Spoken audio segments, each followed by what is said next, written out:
Take 3. Someday I should do a bloopers reel.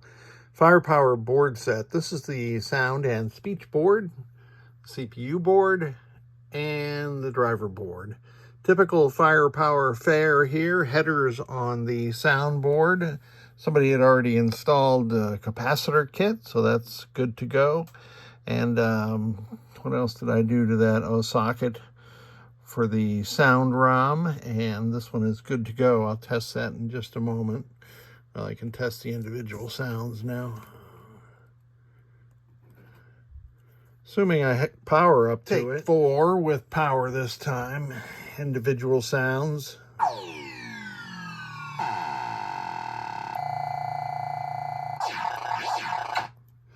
And the complete diagnostic sound set.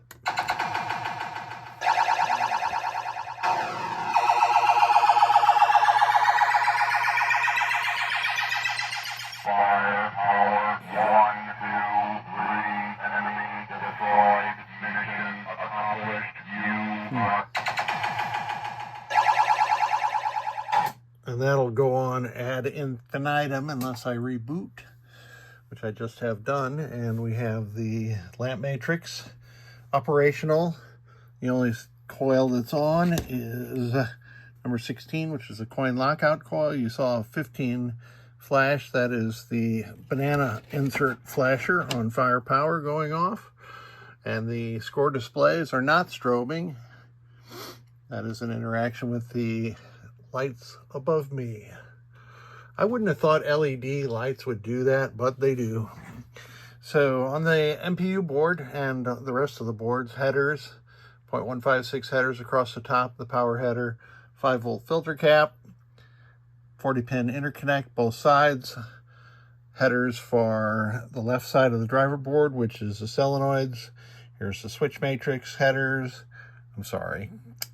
Lamp matrix headers, switch matrix headers.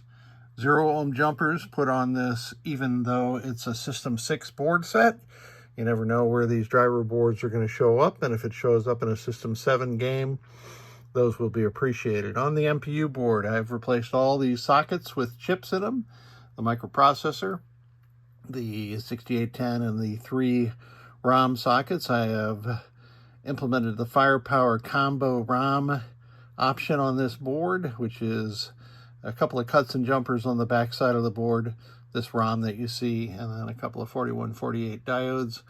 I have installed a blanking indication, that beautiful orange LED, and labeled it as blanking on is good. Or, who's that guy that talks like that? Blanking on is good. It's the more cowbell guy. So let's put it into test.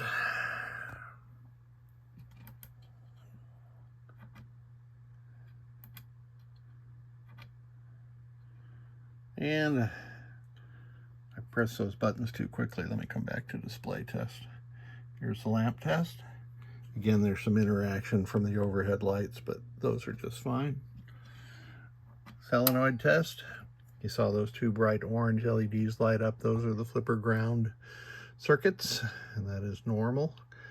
This is going through the solenoids in order, and it's going to come to solenoid 16, which is a coin door lockout again. It's going to extinguish, and if I let that go around again, you'll see it blink on and off. Those were the special solenoids driven by the CPU. Now I'm driving them from the switches themselves. So those are working correctly. And the next test is switch test. There are 58 switches in FirePower. So I'm kind of going across the diagonal until I get to where I need to get to 58. There's 52, 56, 58. So all the switches are operational.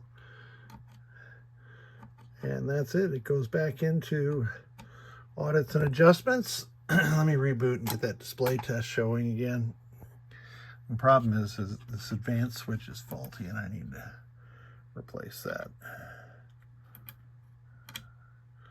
If I flick that switch really fast, it works.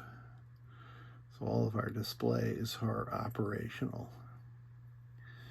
So here's what I did in writing, in case I left anything out in my verbal description. And on the driver board, oh yeah, there were 2 tip 102s, those ones with gold stripes on top of them, that had failed on the special solenoid section. But we're all good to go now. Thank you so much, and enjoy some firepower.